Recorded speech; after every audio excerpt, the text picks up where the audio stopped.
This poem is called The Labor and Delivery. In New Orleans, my sister was born. In pains, my mother circles the Mardi Gras. In the taxi, the meter is ticking. In the window, all the people are dancing. In the hospital, my mother, who is Judy, is Mrs. Billie Jean. In the room, she cries for my Grandma Eileen. In the stirrups, she is still on the run. In the hall is my father with a fake beard and glasses, in his pocket a loaded gun. In Kentucky, he shot a cop dead. In the U.S., he is the top 10 most wanted. In February, it is the 20th. In the hotel, I am 5 years old, waiting. Out comes a baby. I love my sister so. Black Out Loud Media Group.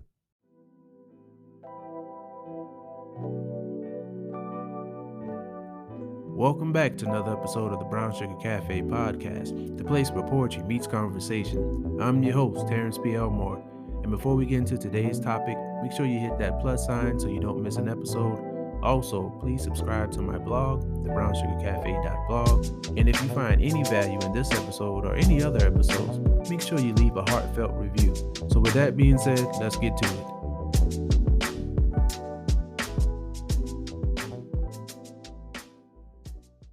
My name is Lisa Spears. I'm a poet and a teacher of high school students, troubled youth. Okay, thank you so much, and welcome to the show. Wow, that poem you opened with, what's the background behind that? When I was young, my father was on the top 10 most wanted list, and we were on the run for 18 months. And so my sister was born under an alias in New Orleans, Louisiana during the Mardi Gras parade. And does that kind of shape debut book? Is this your debut book? Debut book, yes, it does. Congratulations. Thank you. It sort of shapes, this book is about my journey, right? And claiming my identity and a tribute to my mother and the pain that she went through during all that time. First of all, I want to thank you for sharing your book with us and sharing your experiences with us. That takes a lot of bravery. It takes a lot of bravery to put anything out in the world, but especially something with that subject matter. I find it somewhat liberating, and I'm hoping to help others with it, right? To be liberated as well. When did you start writing poetry? I started playing around with writing poetry in high school, and then I thought I wanted to write like short stories. I was really good at that. I didn't go to college until I went to part-time college as a single mother for 10 years, right, to get my associates. And then I went away to a 4-year university when my oldest daughter went away to college. We were both applying to universities at the same time. And Oh, wow. I took my 9-year-old with me to family campus. And from there, I graduated with honors and was offered a master's program. And then later on, I did go to the MFA out at Eastern Washington University. So that was about 7 years ago. Well, congratulations. Thank you. It takes a lot to continue your education. I found that, some people are ready when they graduate from high school and some people aren't. Right. It's a lot of pressure. Just, I think 17, 18 years old and just jumping into college, everybody's not ready for that. There's a core poem in the book called Releasing Birds. My mother suffered from bipolar at a time when people didn't understand a lot about it in the early 70s. And we were poor. My father was in prison, and I had many siblings, and I was the oldest. And during her final, what you would call breakdown or what have you, the state took all my siblings. So it took me 10 years to find them all. And so the core poem is about finding them, called Releasing Birds. And it's also about releasing those things that cage you, right? And setting them free to fly. So far in this conversation, I'm seeing that you're always finding beauty in the midst of everything. Is that something you had to work on, or is that something you carried with you from childhood? I think my mom, bipolar is a really complex, right? So she found such beauty in everything in the world around us. And she would always tell me, on the back of my book, I talk about it, to listen for the birds. And I say on the back of my book that I'm listening still.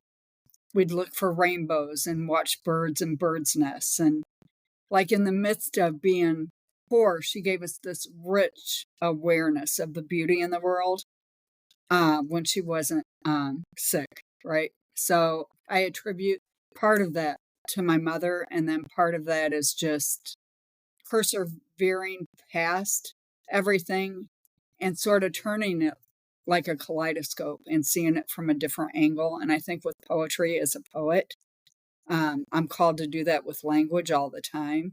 And so there's this dynamic of turning my life to look at things from a different angle, and definitely looking at mental illness. I have a deep appreciation for those going through the pain of family separation. I woke up one day and my entire family was gone, right? So it took me 10 years to find them all. And I can't tell you how much that touches me to this day. I mean, that seems like one of the most trying, difficult times in my life is waking up and not having my siblings anymore.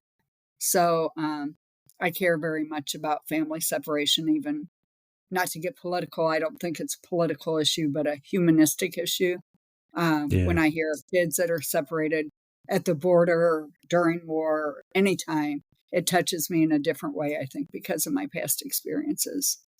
Yeah, that always breaks my heart too, to hear that. I mean, just yeah.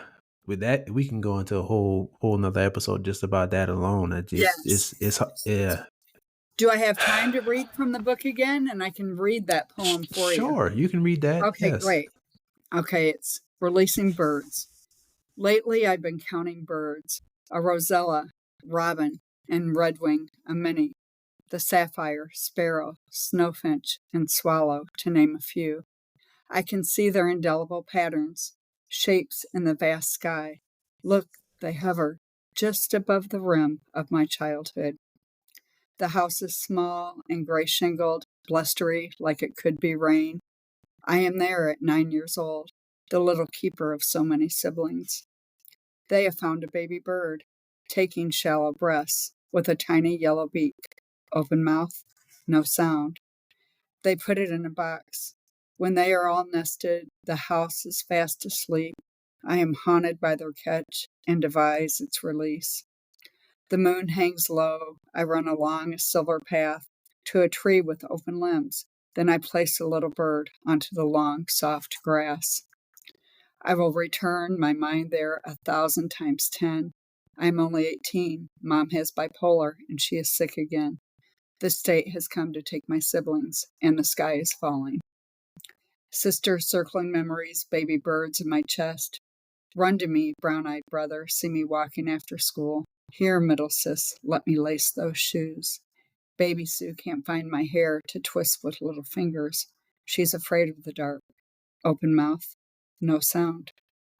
Circling the state has taken little hands to keep warm in my pockets. Falling hopscotch with squiggly lines, balls and jacks and wagon rides.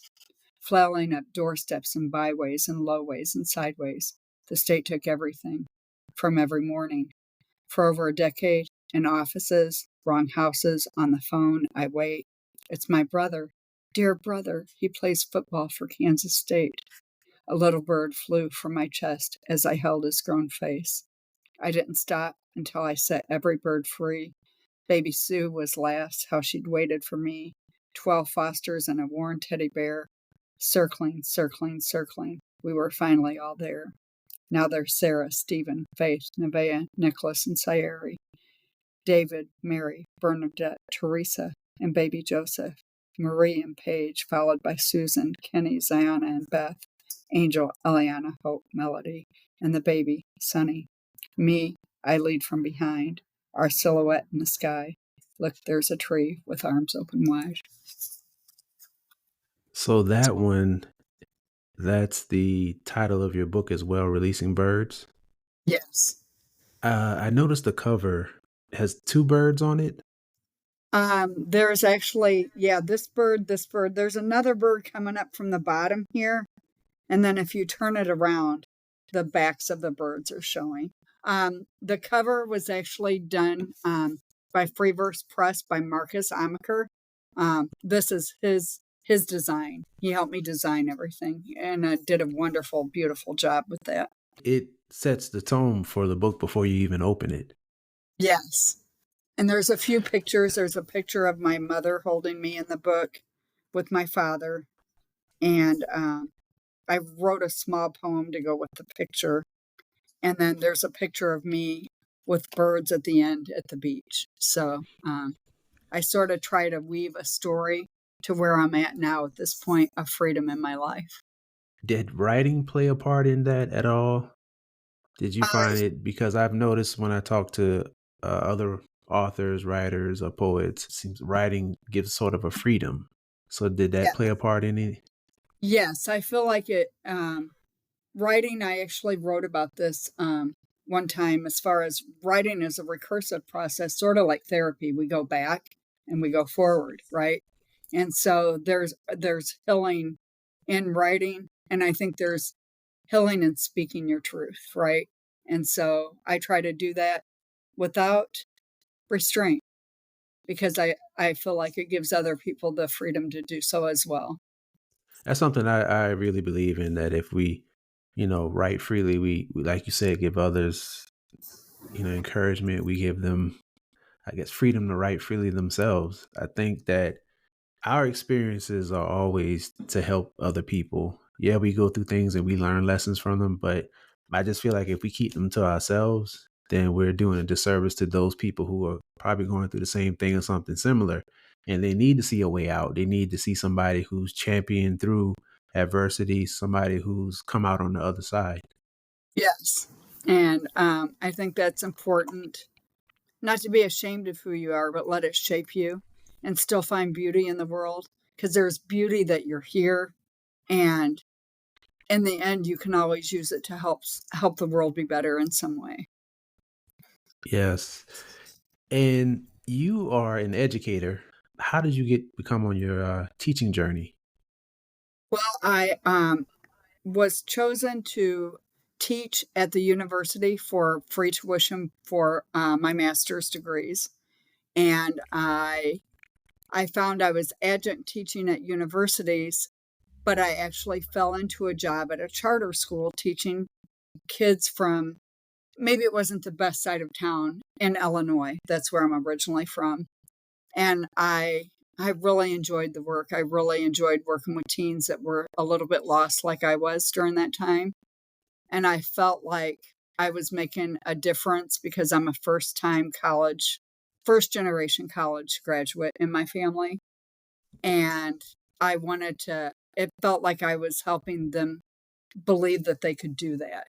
And so I sort of embraced teaching troubled kids or kids because in my family, college was for rich people. I didn't think I didn't think that it was something regular people could do.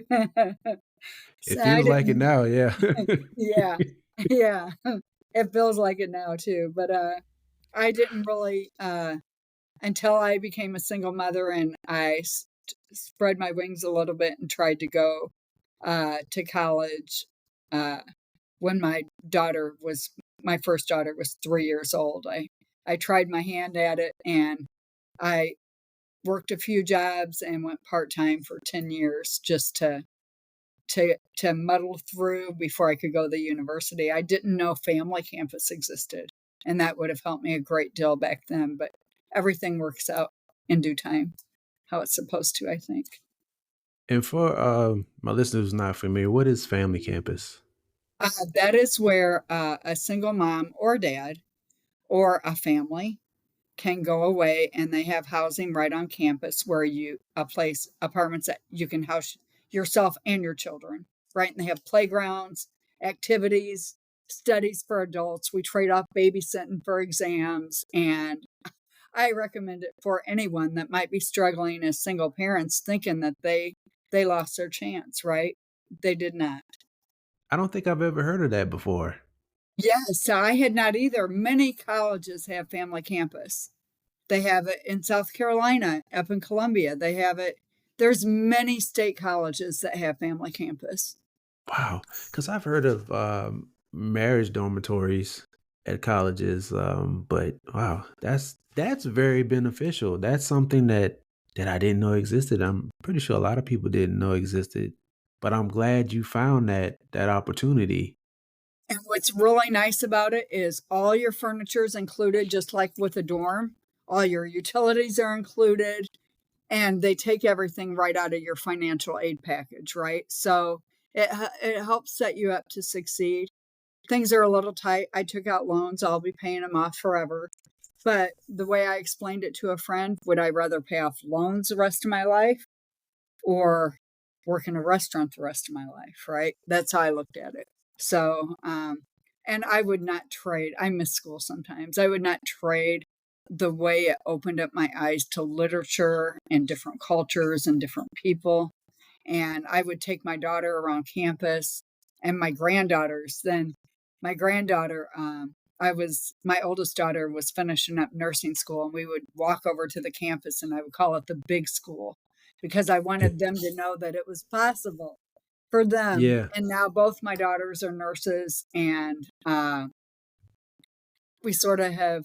I feel like that cycle's broken of poverty, right? Of poverty, and my grandchildren will not hurt. Most of them will probably go to college or some form of trade school at least. I have 3 granddaughters and 2 daughters now. So, You made me think about something. I met a lady at one of my previous jobs. She was a vendor for a software program that we had, and she was the first person to go to college from her family, and pretty much it seemed like she was really like the first person to go to college from her town. And she said that she never thought that she would, let alone graduate from high school, but go on and go to college and then get these technical degrees. And she said that her mission, her thing is to go back and show people from that area that it's possible. yes. And I think that's very important. And I'm glad that you have this story. Like, it wasn't easy, but you're making the best out of it. You didn't sit there and just complain and just not do anything. You made the best out of adversity, and then you're sharing your story, making sure that others can see that there's another way. Thank you. I feel like I hope it inspires people in some way. I have a poem that I did want to make sure that I shared. I wasn't sure how much time we had left because I always like to, for those that might be struggling with mental illness, either themselves or within their family, I always like to share this poem because I think it will help people understand and maybe even have some kind of understanding for those that suffer from it, that it wasn't if they suffered any kind of trauma because of it, it was never intentional, right? And Right. especially people from my generation and a little bit younger, they didn't know a lot about mental illness. They still don't, right? And so it wasn't until my mother's death that I wrote an essay called The Cross at Yellow Brick Road, where I put on her shoes and decided to walk the miles of her life. And that's where a lot of this poetry stems from. And it really helped me see things, that kaleidoscope turn. That's what really did it. That's what really changed it all. And she died 25 years ago. So I wrote a poem about her mental illness and my struggle with it as a child. So it's called All the King's Horses and What Can't Be Put Back Together Again. The mind is a fragile thing. I bore witness with 6-year-old eyes to its greatness and its demise.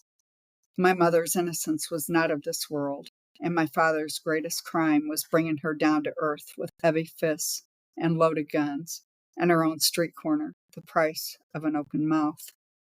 After his arrest, she resurrected rainbows, roses, and a red-breasted robin. She taught me to walk in the garden. Soon she began that ascent to the stars, conversing with holy angels in gibberish, unclothed, hands lifted. She left on a stretcher like a strapped rubber doll to the state asylum gallows. In time, she would return to gather her children under her wing, happy tears, and fly away home. Our three heads lay on her chest, her house, her heart breathing. I, as the oldest child, devised a plan to build a fortress, hold all invaders at bay. Once the walls of silence were secure, I put on my armor and double plain hopscotch and sentry guard. Careful, Mom is there weeping. She's reaching for the stars in our enchanted garden. The saints are marching in again. Her mind floats somewhere far above. She will beat the devil black and blue out of me. He must go out of you. Be strong, be brave, be true. I will help gather our provisions, pack up the car, toys, dog, and children. We moved over 30 times in 9 years. We just kept running from voices or watered down versions of my father. By the time I was 18, she had lost my siblings and homelessly wandered the streets. After she died, I learned a mother's love far outweighs an imbalance of the mind. I threw down my armor and gathered her voice like a ribbon to wrap around me. It tells me that I am all things good. Thank you for sharing that one as well. Oh, you're welcome. Yeah. Wow. Just like I got to sit with that one a while. So currently, and we talked about this in the pre-show, you teach at a high school? Yes. Daniel Jenkins Academy for Troubled Youth. High school English. Oh, of course, English. What is that experience like teaching there? Because I know we talked about it earlier and people may have their misconceptions or their preconceived thoughts about it, but what's your experience? My experience is that a lot of people perceive that I might be teaching like the kids that have gotten in trouble all the time, kicked out of other schools, the bad kids or the bad school. It sort of has that intonation with it, right? But most of the kids that I work with have experienced a lot of trauma and learning.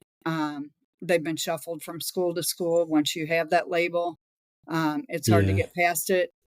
Sometimes they don't even trust me until Christmas. And by then, they're almost ready to start a new term. They might fail my class and then come back the next term. And then the next time they'll work for me because they know I'm not uh, just some silly teacher. They know that I care about them, right? But it takes them that long just to develop a trust. And so I've seen miracles happen there.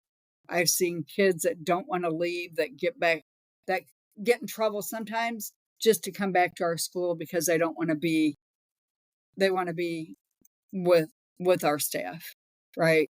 I work with a great group of people there. So Daniel Jenkins Academy is a great school, and the kids there are trouble kids. They're not bad kids. I just wanted to put that out there. Thank you for saying that because just growing up, I've experienced like some of our classmates and stuff that had those certain issues and being expelled and things like that. And a lot of them, like you said, weren't necessarily bad. They just had a lot going on, a lot of home issues, a lot of personal issues, and didn't have, sometimes the teachers kind of gave up on them. And so when you have everybody giving up on you, it's just like, well, nobody cares. Why should I care? And I'm glad that you said that you have a very good staff as well. And that's very important, especially when you're young, to have people show you that they care and actually mean it. Yes, yes. It's hard work. I'm not going to lie. And some days I think, what am I doing here? Right. But then a breakthrough happened, and it reaffirms why I'm not sure how long I'll be able to do it, right? Because it's stressful type of work. Yeah. But for now, this is where I feel like God has me at. Do you incorporate poetry into any of your lessons? Yes, we actually do a poetry unit, and the way that I try to teach it is um, I try to pair a modern poet with Langston Hughes, right? Oh, my And favorite. Yeah. yeah, so we do Langston Hughes, and then I'll do a modern poet, which I've done Marcus Amaker from Charleston because he writes about a lot of places here in Charleston too. Yes, he does. And Yeah. most of the kids are from Charleston area. And So I feel like it's a good balance between the older poet from before, and I study it from a social lens, right? So they have to pick a social issue that they feel has affected them in some way. And first, they pick a song that raises awareness about a social issue. So they've done songs about Black Lives Matter. We've done songs about police brutality. We've done different things that they feel affected by racism or different things. And then because I feel once they see that they use language, figurative language, they know it. They sing it every day, right? They just don't Right. know they know it. So I have them analyze the song first, and then they'll end up writing a poem about a social issue. So I try to incorporate it every semester in some way. Wow, that's really cool. Thanks. You you having me want to try it out. Yeah, that's really cool. It's National Poetry Month. Did you have anything set up this month, or it Well, seems we like actually you did did? a poetry unit this month, and I was so, believe it or not, a lot of kids wrote about anxiety, right? About having anxiety Yeah. and overcoming anxiety. Some wrote about racism, police brutality, but it's always, I just feel so good when they're done with the poem and they see that they could write a poem that it wasn't, because at first you say poetry and they automatically get scared, right? Like, I Yeah. can't write poetry. And then once they're done with the poem and they see how well it really turned out and it all came from them, they do feel a sense of accomplishment from it. And Marcus is actually going to be our guest poet in May. I've invited Okay. him to come to the school. So that should be really fun, really nice. Yeah. Poetry is what I like to consider just it's just a gateway to other things. There's a young adult author. I don't know if you're familiar with Jason Reynolds. He started off with poetry, and the interesting thing about him is I think he was maybe 17 the first time he actually completed a book because he hated reading, and somebody introduced him to poetry, and that's how he began to love to read. And now he's the ambassador for children's literature, and That's it's just so beautiful. interesting. Right? It's so interesting that poetry did that. Yes. That's so beautiful. That is. That's so beautiful. So I really love that you're incorporating that with your students. Here's something that I was wondering about. So, did you notice a difference as far as doing the during the pandemic? And were you still teaching during that time during the pandemic? My first year, okay, so the first year that I was teaching there, was it the first or second year? It could have been the second year. But I think my seniors, I was teaching a senior class. They had a senior project where they all had to do a community service project. I was teaching the community service project. And it was in depth. They had to spend at least 40 hours of community service working on this project. And my seniors didn't get to walk or graduate. We went on lockdown in March. So they did not get to walk. They did not get to graduate. It was really cool though, because we tailgated the parking lot when they had to walk in for their diplomas. Me and all the other Okay. teachers tailgated the parking lot and held up signs, and like we've made the best out of it in some way, but Yeah. I felt so sad that they missed senior prom and everything, right? And Yeah, I me have too. seen a difference. I believe the anxiety that I'm seeing has a lot to do with social media, right? Because I took a class on adolescent issues to help better understand the students. And I feel like in today's world, they're so inundated. I could go to school and I might have all these problems at school with my friends and who's talking about who and what everyone's doing. But I would go home and maybe tell my mom and then just go off and play, right? But because kids have access to social media, they're worried about what other people think 24 hours a day. Yes. Yes, I was just having that conversation the other day about the difference between when we were kids. When we were kids, Like if you got into something at school, or let's say maybe even a fight at school, only the people who you went to school with knew about that. Now it's recorded and posted all over social media. Then you have, like I said, all this pressure from people that you don't even know. When I was in school, we didn't even have cell phones. Cell phones were No. not a thing. Right. And now these kids have cell phones, video cameras, a computer basically in their hands. And it's just it's a lot of pressure. They're under a lot more pressure than we had to experience. Yeah, in a different way. I remember getting my daughter her first pager, and I attached it to the branch of a Christmas tree.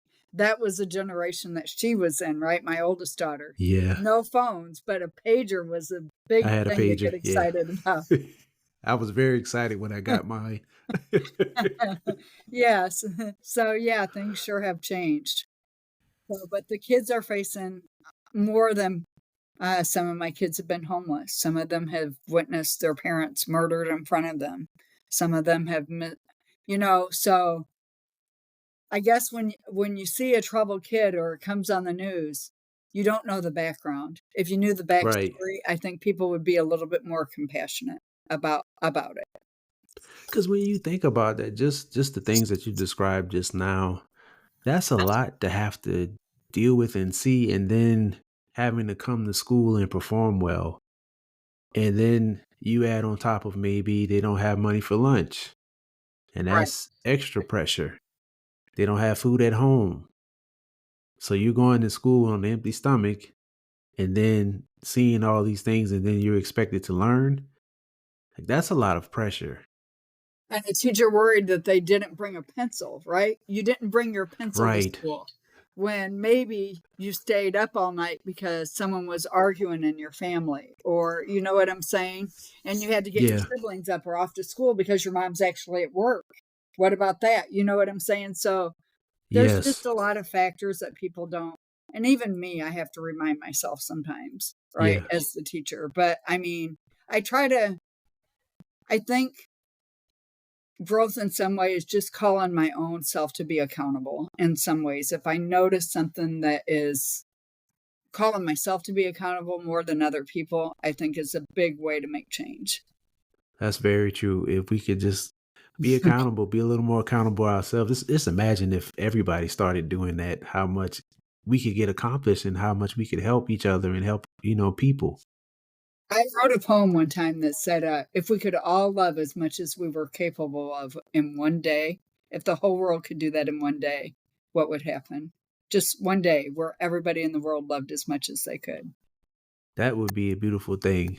Yes. Because because my mantra is I am on a journey to spread love in a world that seems to be full of hate. And so with my poetry, I try to incorporate, like my first two books were dedicated to love, just straight up dedicated to love. And then this other book, I went a different route, but at the root of everything that I write, it's always love.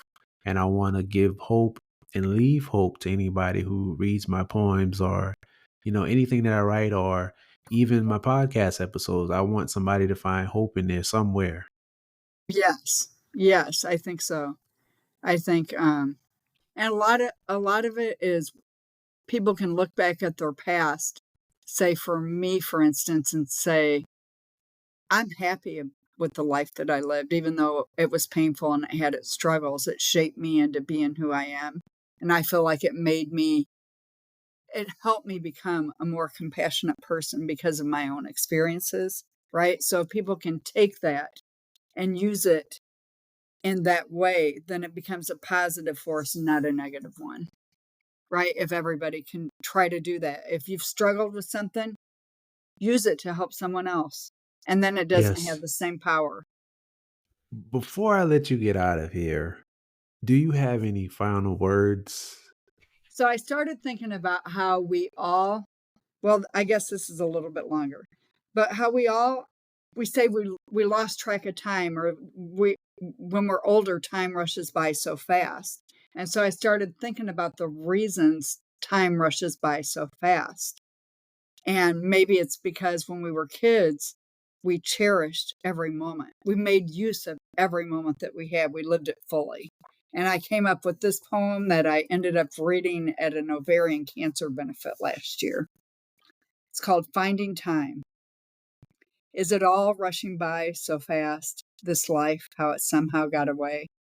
If I might ask, could you go to your mind's eye? Look, there on that hill far away, to the wondrous time of childhood.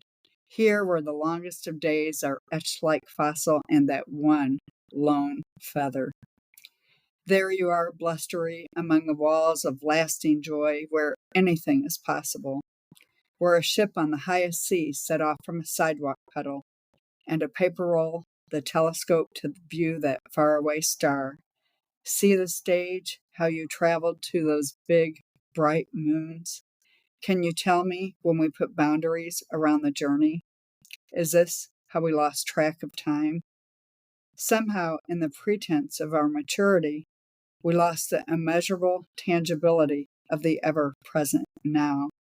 Stop, turn around, pick up time from the rushing pile among all things commonplace. There is still the longest afternoon, how it waits for you before the glow of a corner street lamp calls. Savor the taste of that round, ripe peach. Find your friends, make a pact, forge anew to an unknown path, roll down a hill and laugh, just laugh.